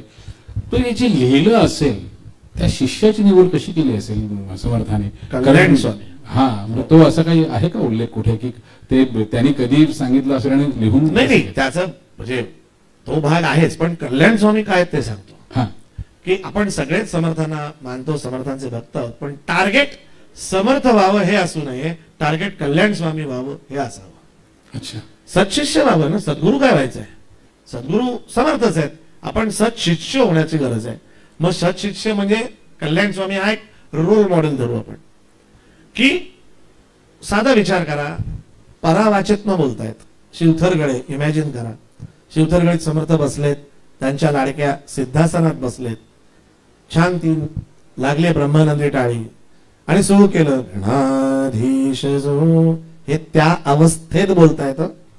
म्हणजे ध्यान करू जाता मन हरपले सगुणी ते जाहले गुणातीत, ती अवस्था आहे की जिथे सर्व साक्षी अवस्था तुटलेली आहे, आत्मस्वरूपाची ओळख झालेली आहे आणि त्यानंतर ते बोलतायत. ह्या वेळेला जो शिष्य असेल, काय काय काय मगाचा काय श्लोक होता, परत सांगा, असं जर केलं तर होईल का? आपलं तसं होईल. ते समर्थ मगाशी काय म्हणत तुम्ही, गणाधीशाच्या आधी काय म्हणलं? ते म्हणतील तू जा, माझी समाधीच मोडती आहे. इथे ते सिलेक्शन आहे की तो कल्याण स्वामी समर्थांनी शिष्य सिलेक्ट केलाय, त्याला तसा घडवलाय, त्याच्या मागे त्याची प्रोसेस आहे. आणि ती सगळ्यात मोठी प्रोसेस काय तर सुंदर श्रवण आहे. म्हणजे एकदा समर्थ कीर्तन करत होते, कीर्तन करता करता असं नुसतं खोडीने कल्याणाकडे पाहिलं. इथे त्यांना अभिप्रेत होतं की पुढचं चरण त्याने सांगावं, त्याला ते आठवलं नाही. समर्थाने त्याला टाळ फेकून मारला होता, त्याला रक्त आला, सगळेजण म्हणजे काय नाही कसं मारलं, असं जनरल रिएक्शन. ही गुरु शिष्याची संवादाची रेषा असते बरं का. तो गुरु शिष्याचा संवाद आहे, नंतर फक्त भस्म लावलं 2 मिनिटात संपलं. आता या चमत्कारात अडकू नका. तो उद्वेग कशाचा होता की तुला माहिती पाहिजे की गुरु पुढे काय बोलणार आहे, अशी सावली असलं पाहिजे. कल्याण स्वामी समर्थांच्या सावलीच्याही आत होते. त्यामुळे आता पुढची मुवमेंट काय होणार आहे ही कल्याण स्वामींना न सांगता कळत होती. त्याला श्रवण म्हणतात. आणि हे कधी येतं, जे शरद सुरुवातीला म्हटला, ज्याचा मीपणा समर्थांच्या भाषेत नुरला. नुरला म्हणजे न उरला. समर्थांच्या साहित्याचे ना खूप असे छान छान गोडवे, त्याच्या सौंदर्य स्थळ आहेत की ते हळूहळू वाचता वाचता लक्षात येतं की अरे हा शब्द असा उच्चारला ना की जास्त तो छान भावतो मला. या सौंदर्याच्या अनुषंगाने एक प्रश्न विचारतोय, पण तत्पूर्वी शरद, म्हणजे आपण मनाशी निगडीत सगळं आज आपली मुलाखत आहे म्हणून आपण जेव्हा एखादी भूमिका स्वीकारतो, म्हणजे आता काही काही भूमिका या अशा आहेत ज्या काल्पनिक आहेत, म्हणजे मालिकेतल्या आपण म्हणूया, नाटकातली सुद्धा असेल, पण काही काही भूमिका या काय म्हणूया आपण वास्तवातल्या आहेत. म्हणजे आता इथे उशाळ्यामधला संभाजी महाराजांचा तुझा रोल असेल, नथुराम गोडसे असेल, हिमालयाची सावली, म्हणजे आपण कोणी जाहीर म्हणत नाही पण सगळ्यांना माहिती आहे की महर्षी धोंडो केशव कर्वे यांचीच ती भूमिका आहे. किंवा मला वाटतं तू एका मालिकेमध्ये शंकर महाराजांची सुद्धा तू भूमिका सिनेमा केला, सिनेमामध्ये तर कैकाडी महाराज केले. हा, अशा दोन्ही वेगवेगळ्या प्रकारच्या भूमिका करताना अंतरंगात डोकावणं फार गरजेचं असतं. एखादी काल्पनिक भूमिका तू दाखवशील ती लोकांना मान्य असेल, तर यावेळी त्या भूमिकेच्या मनाचा अभ्यास कसा केला जातो? काल्पनिक असतं ना ते मी म्हणेन तसा देवराम खंडाला आहे. ते थोडं सोपं असतं, सोपं, खूपच सोपं. मी ठरवायचंय तो कसा बसेल, तो कसा उठेल. नथुराम कर्वे, शंकर महाराज, कैकाडी महाराज, ज्ञानेश्वर महाराजांच्या वडिलांची भूमिका केली. चंद्रकांत कुलकर्णीच्या तुकाराम मध्ये तुकारामांच्या वडिलांची भूमिका केली, बोलोबा आंबिले. ही माणसं होऊन गेलेली आहे, ही माणसं माहिती आहेत. आता ह्यांची भूमिका करत असताना मात्र त्याचा अभ्यासच करावा लागतो. मग त्यांचं विपुल वाचन करावं लागतं. फारच मागच्या काळातले असतील तर मग माणसं त्यांना प्रत्यक्ष भेटणारे बघणारे कोणी सापडत नाही. नथुराम करताना असं झालं नाही. नथुराम करताना साक्षात गोपाळ गोडसे आणि सिंधुताई गोडसे बरोबर दिवस रात्र बसून 4-4 तास 5-5 तास गप्पा मारण्याची संधी मिळाली. त्यामुळे नथुराम बसायचा कसा, उठायचा कसा, हजर जबाबी कसा होता, त्याची पापणी किती वेळा लवायची, इतक्या सिंधू गोडसेने मला गोष्टी सांगितल्या होत्या. किंवा कर्वे करत असताना, आता कर्वे पण फारच मागच्या काळातले की कर्व्यांना बघितलेलं मग आपल्याला भेटण्याचं काही कारणच नाही.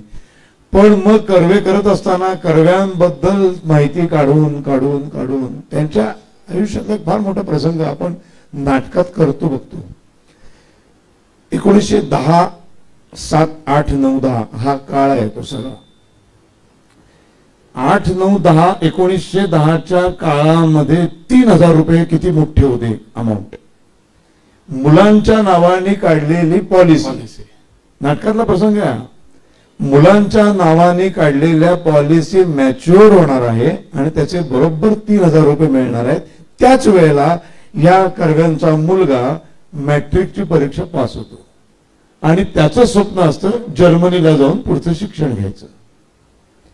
जर्मनीचा खर्च बरोबर 3000 रुपये आहे आणि हा तातोबाची भूमिका करणारा विघ्नेश हा त्या कर्व्यांच्या बायकोला जाऊन कानात सांगतो, काळजी करू नका, 3000 रुपयाची बरोबर पॉलिसी मॅच्युअर्ड होती, अख्ख्या शिक्षणाचा खर्च निघेल.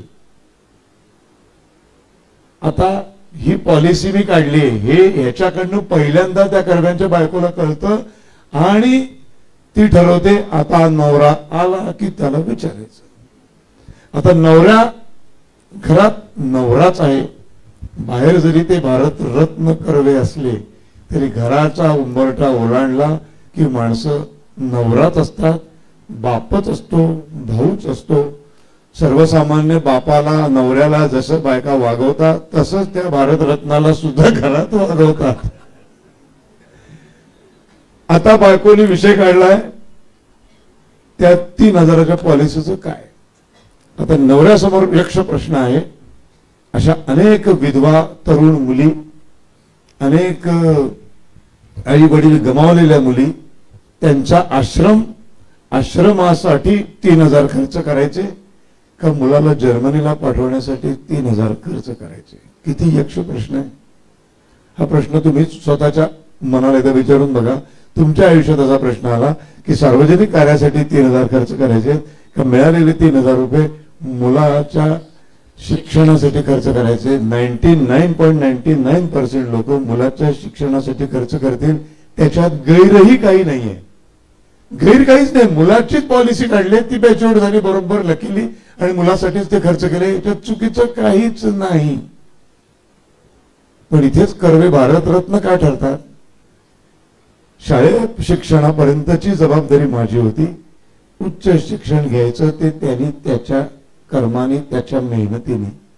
हे पैसे एका मुलाच्या शिक्षणापेक्षा माझी प्रायोरिटी आहे हजारो बाल विधवांचं आयुष्य मार्गी लावण्यासाठी. हे करत असताना त्याला माहितीये मुलाच्या नजरेत मी खलनायक ठरणार आहे, बायकोच्या नजरेत मी खलनायक ठरणार आहे. आणि आता हा प्रसंग करत असताना त्या माणसाची काय मानसिकता असेल. बरं, सगळे शब्द बायकोला बहाल केलेत का नेटकरांनी?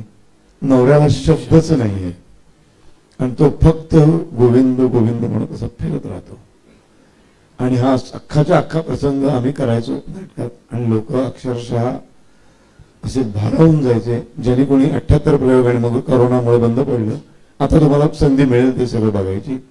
इव्हन त्याच्यामध्ये त्यांना ऑन स्टेज पॅरालिसिसचा अटॅक येतो.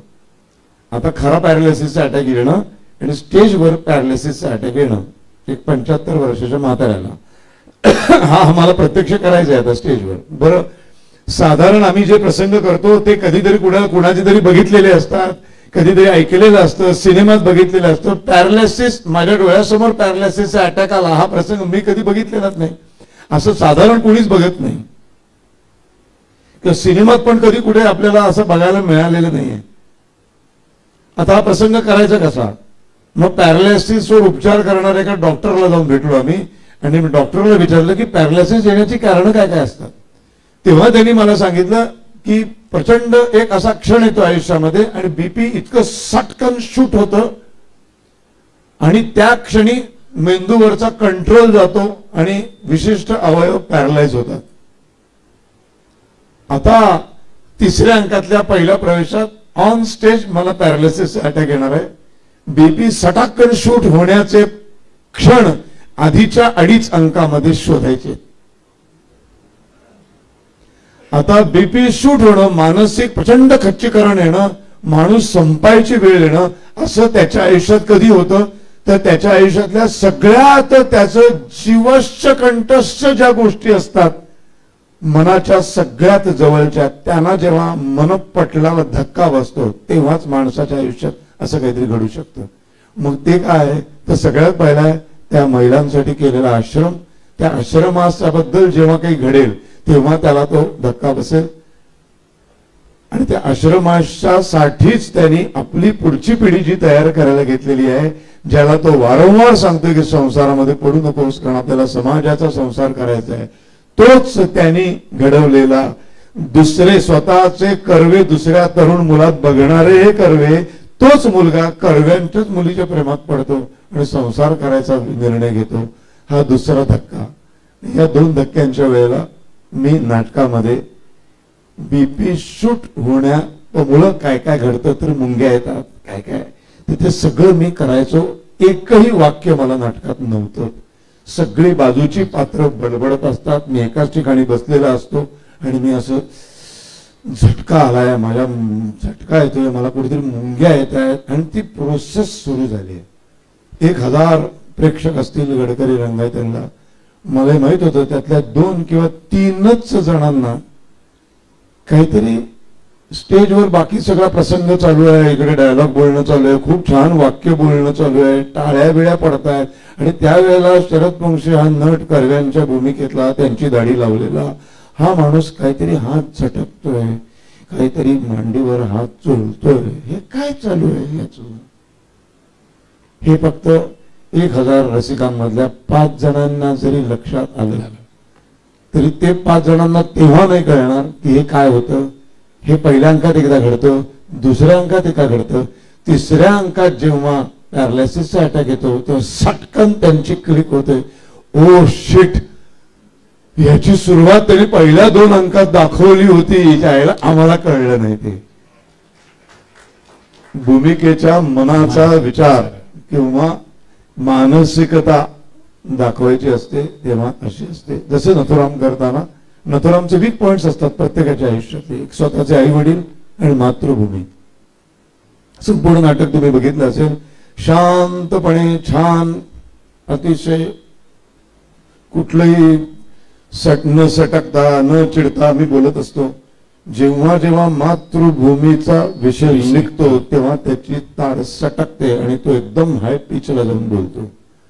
त्या जागा नटाला ठरवायच्या असतात. मी नथुराम नाही, मी कर्वे नाही, पण ते 2.5 तास बघणाऱ्या रसिकांना मीच नथुराम आहे असं वाटलं पाहिजे, मीच कर्वे असं वाटलं पाहिजे, मीच शंकर महाराज आहेत असं वाटलं पाहिजे. वेडसरपणा होता शंकर महाराजांमध्ये. ते त्यांची 2 चरित्र मला दिली वाचायला ती भूमिका करायच्या आधी, आणि ते असे असे असे असे बघत बसायचे, मध्येच तबला वाजवायचे, मध्येच ते त्याला त्या वाद्याला मला माहित नाही, दोन्हीकडे भोपळे असतात ताई, त्याला काय म्हणतात? वीणा नाही, 2 भोपळे असतात बघा, वीणाच असते का ती? रुद्रवीणा. हा, गला काय ते वाजवणारे फारच रेअर माणसं आहेत, रुद्रवीणा म्हणतात. तर ते आमच्या निर्मात्यांनी ते वाजवणारे कर्नाटकात कोणतरी आहेत त्यांना बोलवलं, आणि ते असं दोन्हीकडे असे ते भोपळे असतात, मध्येच ते बसतात आणि त्याचं वाजव वेगळंच त्याचा आवाज येतो एकदम. शंकर महाराज ते वाजवायचे. आता ते वाद्य कुठून तरी यांनी शोधून आणलं काय, भोपळ्याला भोपळा चिकटवला आणि आमच्या आर्ट डायरेक्टरने म्हणाला मला माहित नाही, पण आता ते वाजवतच नाही बरं का, ते काहीच होत नाही, पण असं दाखवायचंय की अरे बापरे वाजवत. असं भूमिका करत असताना जे दिसायला खूप छान गंमत वाटते किंवा त्याच्या पाठीमागे खूप त्या माणसाच्या व्यक्तिरेखेच्या मानसिकतेचा खूप अभ्यास करावा लागतो. काल्पनिक करताना फार सोपं असतं. आपण त्याला एखादे परिणाम देऊ मी ठरवतो, शरद पोंक्षे ठरवत असतो. नथुराम करताना मी नाही ठरवू शकत. बरोबर. की नथुरामचं एक वैशिष्ट्य होतं, आता ते किती लोकांना 25 वर्षात कळलं मला माहित नाही, पण नथुराम राईट हँडेड होता, उजव्या हाताने जेवायचा, उजव्या हातानेच लिहायचा. फक्त आपण म्हणतो ना तू इकडे, तर आपण पहिला आपला उजवा हात जातो ना, अशा काही काही क्षणी नथुरामचा डावा हात जायचा. आणि मी नाटकात ते केलंय, म्हणजे किती लोकांना कळलं मला माहित नाही, पण मी केलं ते मला समाधान मिळालं. आणि याचं सगळ्यात उत्तम पोचपावती मिळाली ती 10 जुलै 1998 पहिला प्रयोग शिवाजी मंदिरला. साक्षात सिंधू गोडसे, गोपाळ गोडसे पहिल्या रांगेत बसले, तर शिवाजी मंदिरला जवळपास पहिल्या रांगेत आपण शेक हँड करू शकतो इतके प्रेक्षक जवळ असतात. आणि पहिला प्रवेश सुरू झाला आणि नाना आपटेचा आणि माझा हिंदू राष्ट्राच्या वर्तमानपत्राच्या कार्यालयामधला, आणि मी असं एक पटकन असं केलं आणि पहिल्या रांगेतल्या सिंधुताई अण्णा म्हणून त्यांनी मला हाक मारली. हा मला मिळालेला त्या भूमिकेची पोचपावती, तो फार मोठा पुरस्कार. आणि मला दिसतंय आता पहिल्या रांगेत आम्ही जरी किती भूमिकेत गेलो असलो तरी आम्ही शरद पोंक्षी जागा असतो, त्यामुळे मला दिसतंय अण्णा म्हणून हाक मारली आणि फटकन गोपाळरावांनी दाखवते शरद पोंक्षी नाटक चालू आहे असं गोपाळ गोडसे त्यांना म्हणाले पटकन. ह्याच्या वेळा पुरस्कार काय पाहिजे. नंतर कोणीच पुरस्कार तथाकथित कोणी दिले नाही, पण हे पुरस्कार असे आहेत की ह्याला कधी गंज चढत नाही आणि याला कोणी परीक्षक लागत नाही ना, कोणी ठरवायचं नाहीये. राष्ट्राय स्वाहा.